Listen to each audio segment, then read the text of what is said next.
I must have been 6 or 7 when I lived in Lebanon. The country was ravaged by war at the time, and murders were common and frequent. I remember during a particular vicious era, when the bombings rarely stopped, I would stay at home sitting in front of my television watching a very, very strange show. It was a kids' show that lasted about 30 minutes and contained strange and sinister images. To this day, I believe it was a thinly veiled attempt on the part of the media to use scare tactics to keep kids in place, because the moral of every episode revolved around very uptight ideologies. Stuff like, bad kids stay up late, bad kids have their hands underneath the covers when they sleep, and bad kids steal food from the fridge at night. It was really weird, and in Arabic to top it off. I didn't understand much of it, but for the most part, the images were very graphic and comprehensive. The thing that stuck with me the most, however, was the closing scene. It remained much the same in every episode.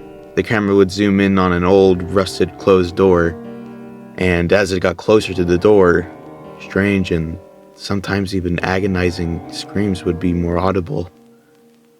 It was extremely frightening, especially for a children's programming. Then text would appear on screen in Arabic reading, "That's where the bad kids go."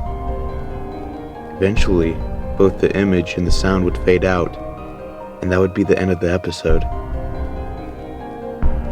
Around 15 or 16 years later, I became a journalistic photographer. That show had been in my mind all my life, popping up in my thoughts sporadically. Eventually, I had enough and decided to do some research. I finally managed to uncover the location of the studio where much of that channel's programming had been recorded. Upon further research and eventually traveling on-site, I found out it was now desolate and had been abandoned after the war ended. I entered the building with my camera. It was burnt out from the inside. Either a fire had broken out or someone wanted to incinerate all the wood and furniture. After a few hours of cautiously making my way into the studio and snapping pictures, I found an isolated, out-of-the-way room.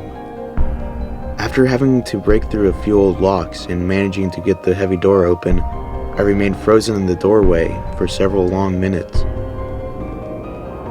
Traces of blood, feces, and tiny bone fragments laid scattered across the floor. It was a small room and an extremely morbid scene. What truly frightened me, though, what made me turn away and never want to come back, was the bolted, caged microphone hanging from the ceiling in the middle of the room.